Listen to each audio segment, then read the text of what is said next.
pues como todos los martes tenemos aquí la presencia de Juan Arias para hablar en el segmento del análisis a la acción. Bienvenido, Juanito, qué gusto tenerte aquí como cada martes. Amanda, buenos días. Nuevamente saludo a las amigas, amigos, radioescuchas, quienes nos siguen también por redes sociales. Agradecerte como siempre por el espacio.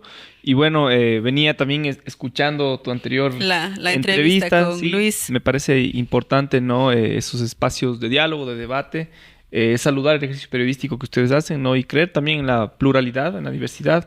Creo que es parte de la construcción democrática y de poder avanzar, ¿no? Porque las respuestas al Ecuador no se van a dar únicamente el 20 de agosto, ¿no? Esto es un camino de todos los días y pues ese es el verdadero ejercicio de la comunicación.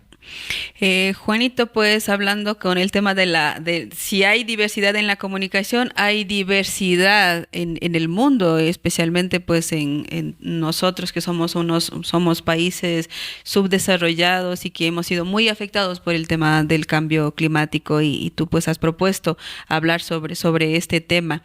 ¿Qué está pasando? ¿Cuáles son los efectos que vamos a tener muy pronto? Vamos a enfrentar el fenómeno del Niño. ¿Cuál es la política pública que se tiene que desarrollar? Hay inundaciones, deslaves. ¿Qué hay que hacer para enfrentar estos embates del cambio climático en nuestro país? Bueno, partamos de que el cambio climático no es de ahora, se lo viene hablando desde los 70, desde los 80, donde aquí hay un problema y es en el modelo de consumo, en el modelo de desarrollo que se le ha impuesto al mundo desde la revolución industrial, y todo eso hoy nos conlleva a ya entender o a enfrentar, ¿no? Las consecuencias del calentamiento de los océanos, por ejemplo.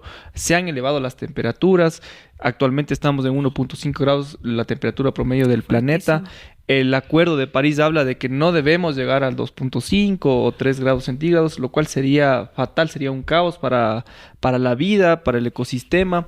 Y todo eso principalmente le complica a los países más pobres, ¿no? Vimos como la pandemia también, muchos científicos la asocian con el cambio climático. Entonces todo ello nos invita a repensar a lo que tú decías, ¿no? Políticas públicas, planificación.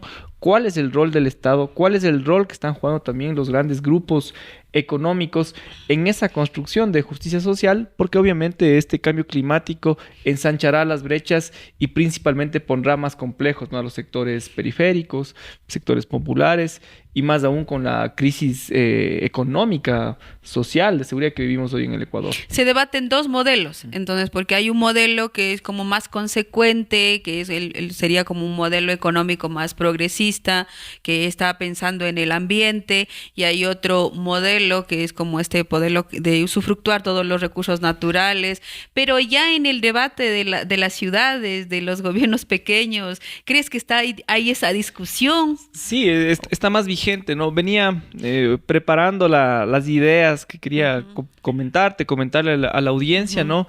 Y sin duda hay un rol protagónico desde la ciudad, desde los gobiernos, sea la prefectura, sea el gobierno municipal, sean los gobiernos parroquiales. Pero esto viene desde una cuestión macroestructural, es decir, es del planeta, por eso se habla del Acuerdo de París, se habla de cómo deberían remediar y contribuir las grandes potencias mundiales, donde obviamente las potencias con este desarrollo en su industria, lo que han hecho es pasarle la factura a los países pobres. Y claro, hoy se habla mucho, por ejemplo, de las compensaciones. Ayer casualmente salía un video en Facebook donde hablaban en la Dolce Vele sobre cómo se está jugando hoy desde los grandes grupos económicos, las transnacionales, lo que significa pues esta compra de bonos de carbono, esta, entre comillas, remediación, pero al final el modelo extractivista, el modelo de hiperconsumo, la lógica de las sociedades, seguir haciendo enfocarse en el consumir más, en el solo comprar, hacen o no nos permiten entender que tenemos un mundo finito, que no solo se quedará con el poner la basura en su lugar, en el reciclar, sino vienen desde respuestas aún más grandes, ¿no? Yo creo que es importantísimo que hoy, por ejemplo, en esta primera parte del espacio, hablemos de lo que significa, por ejemplo, la Amazonía para el rescate de la flora, de la fauna, pero principalmente para estabilizar los niveles de calentamiento global que tenemos en el planeta. Sabes que si bien hay este debate de que los recursos se queden, por ejemplo, que no se talen los bosques de la Amazonía, hay un reto que tiene el presidente Petro. Lula dijo que de 43% ha reducido a un 10% de toda la tala de bosques en esta gran Amazonía que tiene Lula. Como tú dices, o sea, si bien los gobiernos locales pueden hacer algo, todo depende de esta gran Es una gran conciencia discusión, sí, mundial, sí, ¿no? sí. De esta gran Mira, reflexión de todos los gobiernos del mundo en torno a la ahí, protección de ahí nuestros tú recursos me ganaste, naturales. hablaste de Lula, de Petro, y creo que son los Mentores. discursos más importantes que actualmente tiene América Latina, que tiene el mundo. Pensar lo que significa Brasil, está dentro de los BRICS, es una de las economías más importantes, entonces uno de los países más poblados del planeta. Eso nos muestra del juego en la política internacional o de la relevancia que puede tener América Latina. El discurso de Petro es importantísimo. Desde los 90 viene hablando de esta transición Ecológico. ecológica, del dejar, por ejemplo, el petróleo bajo tierra, de pensar realmente en un verdadero cambio de la matriz productiva, pensar en que aquí en el país, en el Ecuador, en el gobierno de la Revolución Ciudadana, se habló de un cambio de la matriz productiva, pero sin duda primero no se quedó como una política de Estado, no se la pudo institucionalizar, y por otro lado, aún son procesos que vienen haciéndose muy lentos y necesitan entender, no, primero el valor de lo que significa avanzar en la economía del conocimiento. Por ejemplo, hoy muchos científicos hablan en torno a la recuperación de la Amazonía en la bioeconomía, lo que significa, por ejemplo, dejar de talar bosques, hacer una recuperación de al menos si no se me escapa el número, es 500 o 1000 hectáreas en la Ujú, Amazonía, pero ujú. además todas las fuentes de empleo que podrían significar y la reducción de gases de efecto invernadero, de dióxido de carbono a la atmósfera. Todo eso puede significar alivio al planeta, pero también son nuevas economías que se empiezan a desarrollar, ¿no? Me gustaría hablar, por ejemplo, de lo que significa, hablando de los gobiernos seccionales, la industria de la basura. Significaría generación de nuevos empleos. En Imbabura, por ejemplo, tenemos a Yachay, tenemos la connotación de geoparque. Eso podría significar un gran avance para el desarrollo de nuestra economía y también Ujú. pensar lo que significa el BID, ¿no? Tienen esa terminología de lo que significa la economía naranja. Habla por ejemplo, generar relaciones y realidades económicas en torno a la cultura, en torno al arte, en torno al paisajismo, en torno a la recuperación de las ciudades.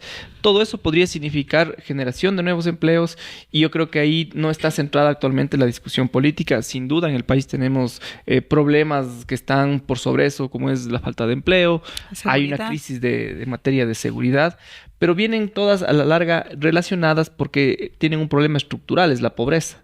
Y a mayor complejidad con el cambio climático, los sectores más pobres van a ser los más afectados. Mira lo que está pasando Esmeraldas. este momento, o pasó en Esmeraldas, pero quisiera hablar de lo que está pasando en Perú. Ah, Hay sí, una sí. crisis en materia de salud en torno a lo que ha significado el repunte de los casos de dengue. Se viene exponenciando. En 2020, 20.000 casos, 2021, Sí, 40.000, ganabas, ya llegaban a 100. 2022, sí, y hoy van cien sobre mil. los 160 Ujú. mil casos. Todo eso te invita a pensar y a entender que, insisto, son los sectores más pobres, es la periferia, es donde más falta hay de infraestructura, de saneamiento. Sí. Así que eso conlleva pues a una gran discusión, ¿no? Que no se queda únicamente en lo que vive el Ecuador ahorita, que es una elección, sino se queda también una voluntad política, ¿no? Que yo lamentablemente no la veo. Veo únicamente discutiendo en pugnas de quién es más de izquierda, quién es más de derecha. Ujú. Eso creo que al final no nos está dejando ver, ¿no? Que esta es una discusión que es ya y que permitirá tener mejores días para Pero las sin próximas embargo, esos generaciones. debates ideológicos son los que dan esa posición política de entrar a estas posturas y a estas acciones políticas. Porque mira, o sea, tú sabes que si hablando de un modelo ideológico capitalista neoliberal es el que usufructa de los recursos naturales, el que no invierte en la gente, y la otra postura de izquierda es la que piensa más en la comunidad, en la gente, en la población. Sin embargo, todavía estos debates de la ecología, de que se quede el crudo en la tierra, de que no se talen los bosques, sí es una discusión de las dos ideologías. Sí, sí, sí, o sea, es que ahí viene una discusión incluso para mucha gente que estamos ideologizados, digámoslo así, porque hay sectores, por ejemplo, que plantean esta defensa de los recursos naturales que al final han terminado haciendo el juego a la derecha, ¿no? Sí. Tú hablabas al inicio de lo que significa este agotamiento de un sistema, y hoy lo que vive el Ecuador este momento, crisis económica, crisis en materia de seguridad, crisis política, institucional, es también la crisis y el agotamiento de un sistema neoliberal, de un sistema de extrema derecha que está en el poder a lo peor de la derecha, que es la banca. El sector financiero es el gran saqueador del recurso público, por un lado, pero también del bolsillo de todos los ecuatorianos. Y eso también nos muestra en donde ellos obviamente han seguido poniéndole valor principalmente a sus grandes negocios por sobre los intereses nacionales. Mira este gran negocio que ha hecho el gobierno de Lazo con las Islas Galápagos. Mira lo que significa, por ejemplo, las concesiones hidroeléctricas, mineras. Todo eso significa que va a haber aún más ausencia del Estado para permitirle a las grandes transnacionales seguirse llevando los recursos.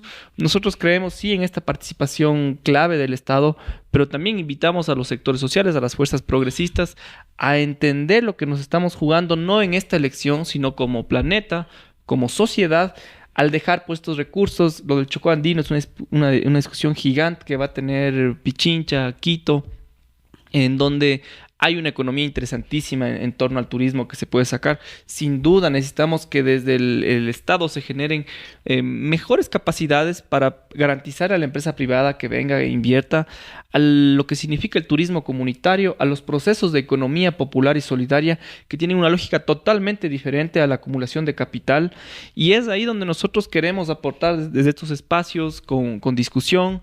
Mira, me preocupa mucho, pues en Ibarra, por ejemplo, no se está discutiendo. Sí, hablabas del tema. ¿Por qué es tan difícil en el Cantón Ibarra hacer, por ejemplo, una tan sencilla política de clasificación de la basura? Mira, ¿por qué es tan las autoridades difícil? O quienes han estado en el control municipal, en el poder, en la administración municipal, han creído que únicamente la ciudad se desarrolla con basureros y adoquinados.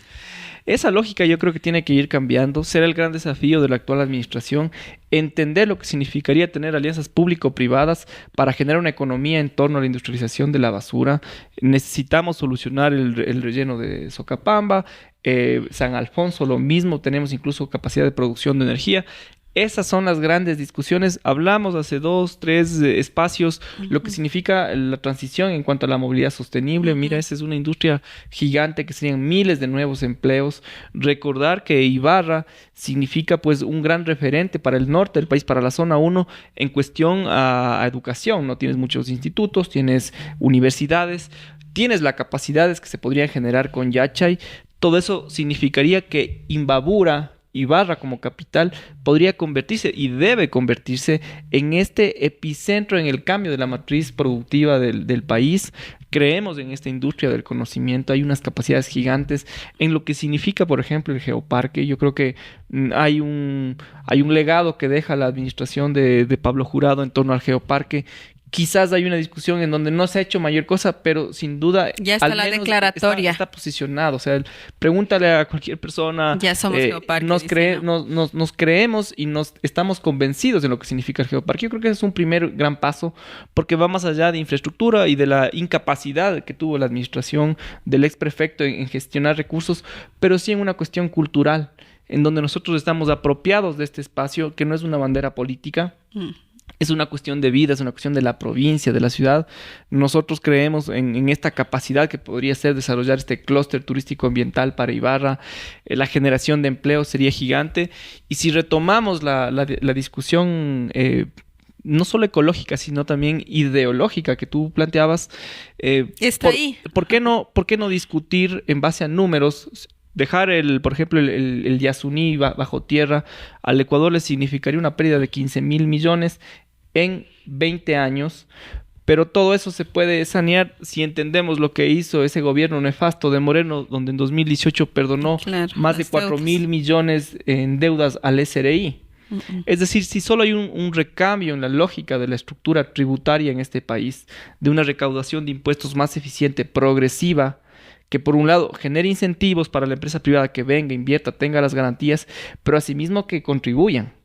Y si nos aterrizamos en lo que significan los gobiernos locales, entender el caso de Movi del Nor, por ejemplo. en Móvil del Norte, las concesiones que se hicieron en la primera administración del hoy alcalde Castillo, hablan de que la empresa que tiene concesionada la revisión vehicular se lleva el 80 y a la ciudad se le queda el 20. Hay que hacer eficientes a las empresas públicas para que esas empresas generen empleo, pero que el recurso se quede acá, no se vaya para privados y no se vaya para fuera del país. ¿Es una empresa privada la que maneja ese sistema? Es Reviplus.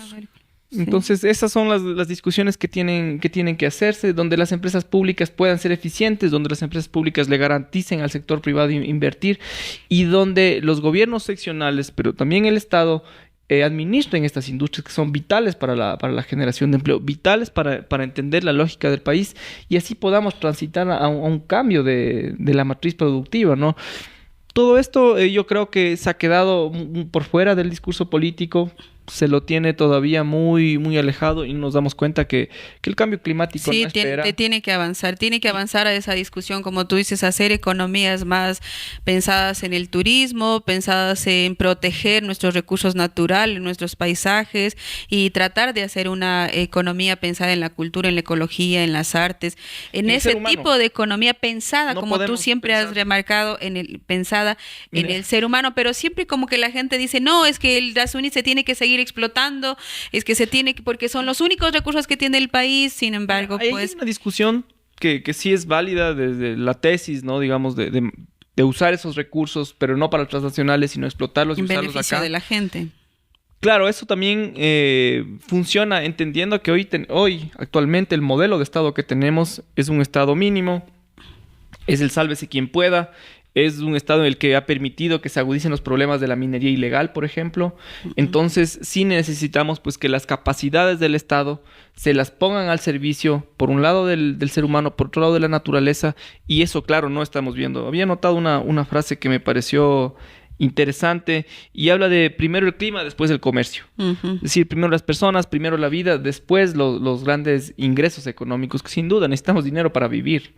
Pero no podemos seguir prevaleciendo todo esos intereses privados por sobre la realidad del planeta. Mira lo que acabó de pasar en Ibarra en el mes de marzo. Tuvimos 2 inundaciones gigantes. Si no estoy mal, en febrero tuvimos otra. Y vamos a ser afectados por el fenómeno. En el lapso de un mes y medio. Hoy se viene el fenómeno del Niño, recargado 3 años. Lo que está pasando en los océanos es grave. O sea, los científicos que dicen, mira, esta descompensación del clima, calor, frío, hace que todo esto tenga una carga muy grande de precipitaciones y vimos que nuestra ciudad, por ejemplo, no está organizada, no está planificada para soportar estos problemas y quizás ningún país en el mundo, ni ciudades. Por eso, acciones concretas.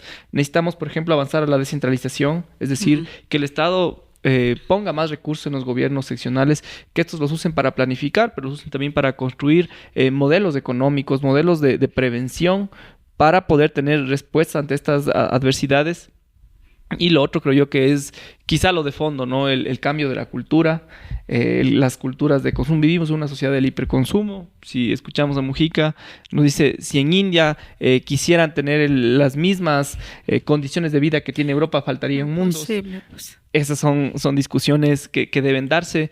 Mira lo que significa para Ibarra, y no solo para el Ecuador, empezar a recuperar estos bosques urbanos para poder estabilizar las altas condiciones climáticas que tenemos. Hay momentos en el día en que uno no puede salir a la calle porque en Ibarra el se calor ha convertido así como un lugar inmenso, donde no se puede transitar al mediodía. Entonces, todo eso tenemos que irlo pensando. Insisto en las oportunidades que tenemos como ciudad, esta transición hacia un transporte sostenible, el uso de la bicicleta, el fortalecimiento del transporte público es vital. 70% de la gente en nuestra ciudad se moviliza en transporte público. Ahí tenemos una potencialidad. Insisto, tenemos universidades, colegios, institutos. Hay 50, 60 mil jóvenes que se transitan día a día, sea en autos privados, sea en el bus, podrían movilizarse en bicicletas. Todo eso va a significar un alivio, pero hay problemas macro que no se van a resolver desde estas acciones puntuales. Sin duda vamos a contribuir, pero sí necesitamos una reflexión que esté más allá, ¿no? Y que viene de criticar el modelo capitalista, ¿no? El modelo de hiperconsumo, este modelo neoliberal donde únicamente se ha prevalecido este dinero y principalmente esta, entre comillas, industria, ¿no? Que es el tema financiero, ¿no? por sobre las realidades nacionales. La ciudadanía tiene que empoderarse porque si bien hay voluntad política y recursos en el Estado, todo depende de la exigencia. O sea, estos temas que tú estás planteando, si bien se discuten en otros países, se están discutiendo en otros territorios, hay gobiernos que le están apostando a esta transición ecológica, pero nuestras ciudades como Ecuador todavía como la discusión es muy embrionaria, sí, todavía no se habla del transporte ecológico, del uso de la bicicleta, parece que solo un grupo de personas quieren hacer este tipo de propuestas, pocos, ¿no? Entonces son pocos. ¿Cómo ir generando como una alternativa para que la gente vaya viendo que sí se puede vivir de una economía ecológica, que sí se puede vivir del turismo comunitario, que sí se puede vivir de otras formas de una u otra forma? Ibarra como cantón lo está haciendo. Primero regresemos a cómo empezó toda la entrevista del día de hoy. Pluralidad, diversidad. El papel de los medios de comunicación va a ser vital, en donde permitan estar diferentes voces a favor de la explotación, por ejemplo, del Yasuní, voces en contra, y que eso le permita a la ciudadanía tener insumos de valor para poder tomar una decisión pensada y no dejar la discusión únicamente en época de elecciones o en época coyuntural, sino más bien es una cuestión del día a día. Segundo, necesitamos que el Estado envíe más recursos a los gobiernos seccionales. Vemos lo que acabó de hacer el presidente Lasso hace 2 semanas, recortaron algo del presupuesto para los gobiernos seccionales. Necesitamos que se encuentre esa oportunidad en industrias claves como es la basura, como es la movilidad. Vamos a tener una opción importante. Imbabura tiene que recuperar Yachay, eso es vital, es un deber de la prefectura, lo ha dicho el prefecto, un deber de las administraciones municipales. Yo creo que ahí hay que dejar ese infantilismo político. Imbabura es... el Yachay es de Imbabura y de los ecuatorianos, no solo pertenece a un partido político. Y necesitamos también entender la potencialidad que tiene el geoparque. Comparto plenamente contigo hablar de lo que significa la cultura. Yo creo que es la parte de Zuleta en Angochagua, La Esperanza, lo han entendido muy bien. Hay un desarrollo importantísimo que se viene haciendo ahí. Me parece importante algunos espacios que se han hecho, por ejemplo, en Lita, en torno al turismo. Sin duda necesitamos mayores capacidades, por un lado desde el Estado, por un lado desde los gobiernos municipales, que generen condiciones para que la empresa privada invierta, pero sin duda necesitamos también la participación de la academia, ¿no? Estudios, data, tecnología, tener esa vinculación con la comunidad por parte de los estudiantes, de los profesores. Todo eso hará pues un ecosistema que permita este desarrollo de estas industrias verdes, de este término que me pareció interesante, la bioeconomía. Mira, quisiera terminar con una reflexión. Invito a que la ciudadanía pueda ver cómo están abriéndose más parte de la montaña de Aloburo, entendiéndose así como un desarrollo únicamente urbanista.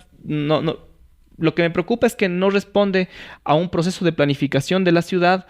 Y lo hablo porque conozco de primera mano todos los chaquiñanes que conllevan desde nuestras partes, desde nuestros páramos, acá en la parte oriente, hacia la ciudad de Ibarra, que solo la recuperación de esos páramos podría significar gran cantidad de turistas americanos, europeos, viniendo acá a visitar, que ya lo vienen a hacer, ¿no? Pero eso podríamos, con política pública, con planificación, generar un mayor desarrollo, generar este impulso de los emprendimientos de economía popular y solidaria, y pues esto será pues y significará nuevas fuentes de empleo, ¿no? Yo creo que eso es lo que necesitamos ir pensando, pensar la ciudad no a 4 años, pensar la ciudad en 10, 20 años, y que sean nuestros hijos, las próximas generaciones, quienes disfruten de este mejor vivir. Ok, agradecemos pues la presencia de Juanito en esta mañana hablando sobre este tema que hay que seguirle profundizando, analizando, comentando, para que la gente pueda tener mayor conocimiento de lo que se debería hacer en una provincia, una ciudad y un país. Son las 8:59 de la mañana. Agradecemos con nosotros. Es hasta el día de mañana. Muchísimas gracias, Amanda. Gracias a todos. Nos vemos el próximo martes. Gracias.